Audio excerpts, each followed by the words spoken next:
Hey guys, sorry for the late upload tonight, but I just kind of had a crazy night and I guess I kind of just want to go through it. So it's actually been a really crazy week, just mentally trying to get through everything. It's been my birthday week and it's absolutely sucked mentally. Just dealing with a lot of stuff with my grandmother and being her caregiver. But tonight I ended up going to watch a movie with my brother for my birthday. Got to see Shazam. Yay, 29. Great movie, but over in Montebello, there was this guy in the middle of the street trying to commit suicide by jumping in front of cars. And yes, he jumped in front of mine. Luckily, I swerved and missed him, but as I sat there in my car wondering what would possess him to do such a thing, I just kind of sat there and watched him sitting in the street wanting to get hit by these cars, but still running away at the last minute. This guy couldn't have been a day over 30. A really young fellow, and here he was in Montebello trying to end his life. I can't imagine what this guy was going through to get him to this point, but I can't say where he was mentally, emotionally, and spiritually because I've been there. It's this feeling of just being at the end of your rope. He was at the end of a long tunnel where he thought he was going to see light, but all he saw was darkness. I can relate to that, and it's unfortunate. This is where society is heading towards. We see the broken, we see the downtrodden, and we think, that's not my problem. The next guy will take care of him. And I'll be honest, I wasn't going to call 911 and I figured someone already did, or someone would already do it, or someone would do it later. But no one stopped for the guy. They just kept on going. They would swerve right by him and honk and just move on. So I finally decided to call 911, not only for him, but all the other lives he's endangering on the road too.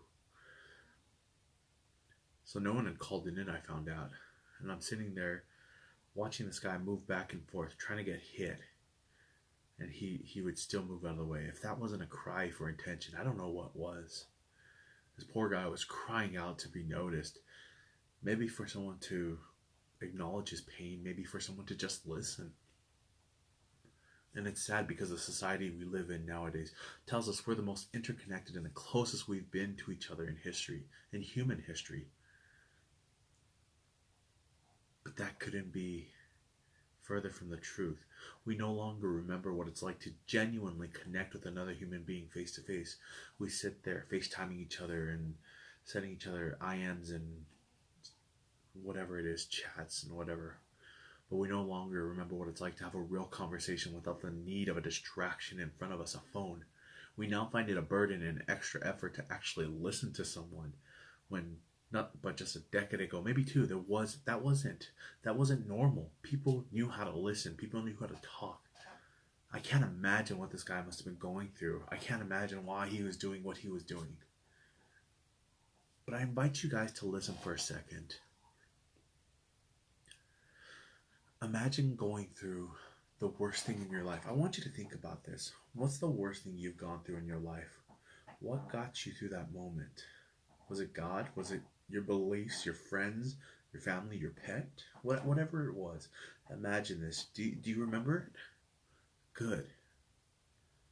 Now imagine going through that situation again. All alone. No one there to help. Totally alone, totally broken, totally helpless. That's a feeling I can't even bring to words. The depth of my despair, and I've been there. I can imagine it because I've been there. And you get to this point by listening to the lies that are whispered in your ear. I'm alone. No one sees. No one cares. I'm not worth the effort.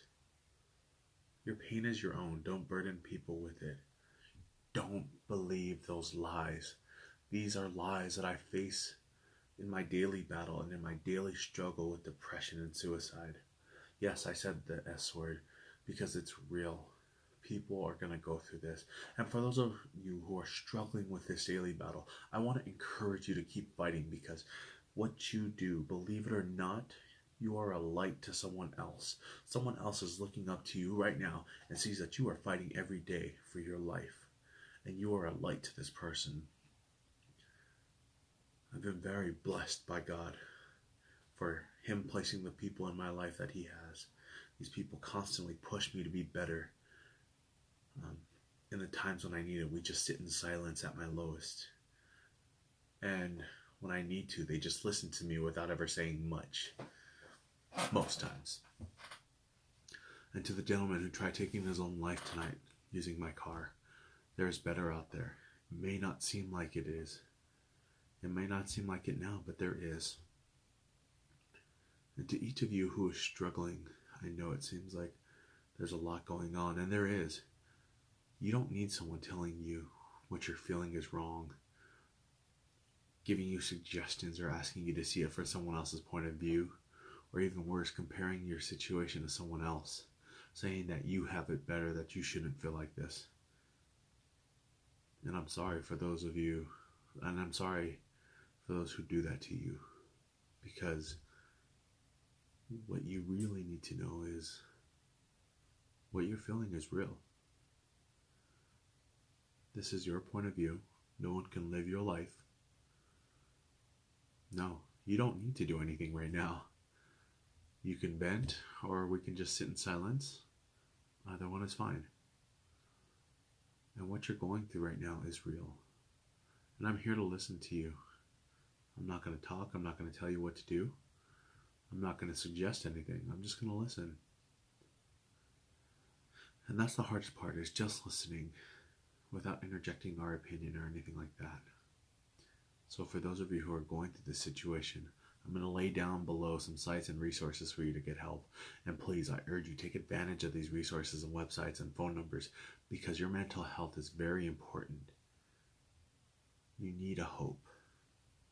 My hope is found in God and Jesus Christ. Doesn't mean this has to be your hope, but it's mine, and it's an amazing hope to have.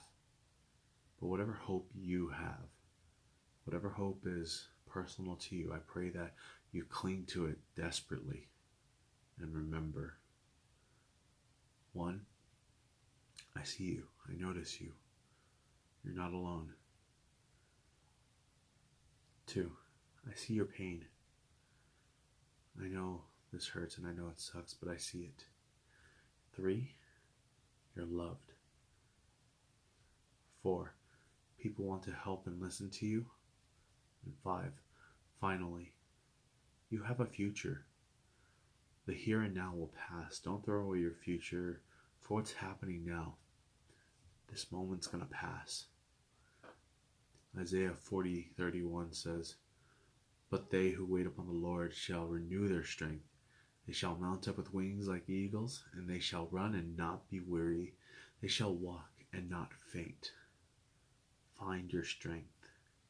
My strength happens to come from the Lord and my friends. And the last thing I want to say is thank you, each one of you, and God bless.